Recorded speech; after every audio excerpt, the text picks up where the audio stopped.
This is going to seem odd, talking about technology in the human services when I only have 4 PowerPoint slides, and I only develop those because they asked me to, but bear with me, you'll understand how that applies to being a pioneer.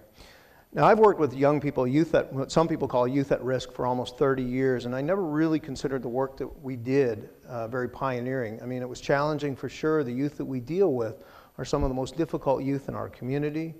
They often have been hurt or damaged by people that should never have hurt them. They are often resistant to help and will lash out if you try to support them. They present as rebellious. They present as sometimes maybe a little bit moody, a little bit even sometimes delinquent. But that work doesn't seem very challenging. What really is challenging, I guess, is the unpredictability of what the day brings. And you never know what your day is going to look like when you're working with these youth. So in the program that I work with, the Youth Diversion Program, we serve about 1,400 young people and young adults every year. We do that with the assistance of 16 professional staff, but more importantly, over 200 active volunteers in our organization. These volunteers are what demonstrate to young people that they really matter in our community, that they really are an important, in fact, probably the most critical component of our community. Now, a lot of what we do is based on what they call best practice, research, evidence-based stuff. But we've also recognized that not everything works with every young person, that we have to get outside that box, we have to think a little bit differently in order to reach out to the youth that we serve. So we've embraced creative arts, we've embraced improvisational theater, we've embraced music and dance through the STEP crew here at the university, and we've even considered equestrian programming to reach out to our youth and to try to get them engaged. At every stage of our involvement, we encourage, we support, we pressure the community to become involved. And we have been successful in that. As I mentioned, we have over 200 volunteers involved with our youth. They provide support, they provide guidance, they provide mentorship to our youth. They give in excess of 10,000 hours every year to our young people. In our mentoring program, these volunteers will work as mentors. They provide their skills, their values, their knowledge, their life experience to help these youth to understand the complexities of their life. They teach these young people the skills that they need to overcome the challenges of adolescence, and then they demonstrate, they role play, they demonstrate how these skills can help these kids make a successful transition from adolescence to adulthood.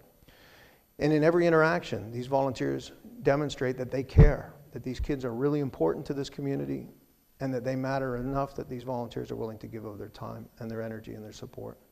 And this mentoring truly does make a difference. Now, I've never seen that work as pioneering, really because it's the day-to-day stuff we do. It's the work that we do with kids, it's just that. We never get the chance to step back and take a bigger picture view, to see the real world or the world that these kids are living in.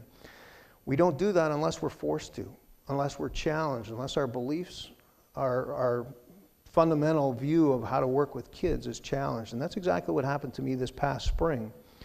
When a young medical student from Queen's University came into my office, she actually came with a donation to the organization, which is always a great way to start, from her class at the medical school. And her and I chatted a little bit about the organization and about the work that we do. We talked about the volunteers that we utilize, how we have a great source of volunteers from all over the community, including the university community. And that within the university community, we're really fortunate to have a diversified group of volunteers. They come from all races, cultures, linguistics, and all programs at the university. We have folks from engineering, we have folks from commerce, we have folks from School of Business, we have folks from law, education, and of course we have folks from the medical school. And then she sprung it on me. She said, "What would you do if I could give you 50 medical students to volunteer with your organization?" Now, I was awestruck. You have to understand what that means from a volunteer program perspective, to have 50 of the brightest, most successful, most compassionate students to work with our kids. That's a gift to our young people. That's an opportunity for our youth. So the wheels start turning, how I'm going to utilize these 50 volunteers. But she says, before you put too much thought into it, the medical school has a pretty taxing program. They don't have a lot of flexibility in their schedules. They don't have a lot of time. And their school is a priority. So I start to scale back some of those grandiose ideas that I had. That, okay, maybe I can't get each of these medical students to adopt one of my kids. Maybe I can't get any of these medical students to mentor our young people right into med school too. And maybe I can't even guarantee free medical care for my kids for the rest of their lives. And maybe I can't use these volunteers, these medical students, to mentor our young people, because mentoring takes a phenomenal amount of time.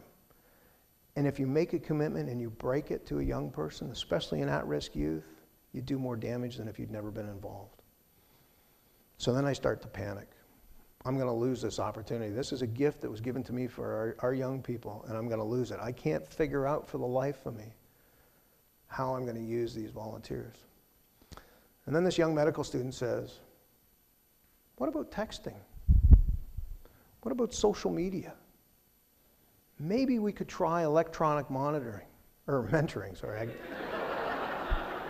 The electronic monitoring comes later when we don't do such a great job with the at-risk youth. Maybe we could try electronic mentoring. Now, she said this, and I looked down at my flip phone, that device that's near and dear to my heart, that if I hold it right, and if I've got service, I can actually make a phone call. And if I press the 3 a bunch of times, I get a vowel. And I looked at her and I said, you can't mentor electronically. There's no human contact. There's no face-to-face contact. It's not social. It's not civil. And that's when this young medical student made me realize that I was a dinosaur. First, she says, the internet's not a fad, it's actually here to stay.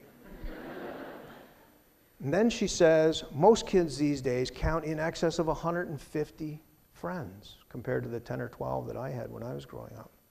And she said the average kid texts between 20 and 120 times a day compared to the plan that I have that allows me to text 100 times a month. And she went on, and she sold me on the idea of electronic mentoring. She left my office, I went back to my 20-something-year-old staff, and I pitched the idea. I had lots of enthusiasm, lots of excitement. Here's Grandpa pitching the idea of electronic mentoring. Their response, this 20-something-year-old staff, can't do it. How could we monitor the conversation? How could we monitor what's going on between the mentor and the kid? I said, well, have we ever been able to do that? With a traditional mentoring relationship, there's 2 people hanging out, they're talking, and we don't know what they're saying, at least with technology. Maybe we could at least have some kind of technological ability to do that. And I said, it'd be kind of like a pen pal. And when I looked at their faces and realized that I had to explain what a pen pal was, I knew that I was no longer a dinosaur, I was actually now a fossil. But you know, they were acting like dinosaurs too, because despite the fact that their age cohort was at the beginning of this technological change, the kids these days are by far more immersed in the technology. And my staff were thinking like the good old days of their 20-something years.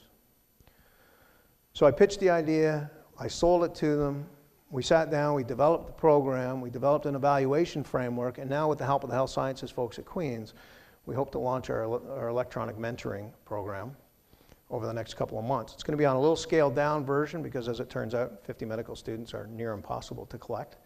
But it's a great dream, and it's something that we'll be pursuing. This whole incident caused our staff to fundamentally challenge their belief system, what they believed about the world. Despite their youthfulness, despite how connected they thought they were to youth, because they had similar music tastes, because they had similar fashion tastes and other cultural markers, they continued to try to apply what worked in their lives to the lives of the young people that they were working with today. And that simply is not the way pioneers work.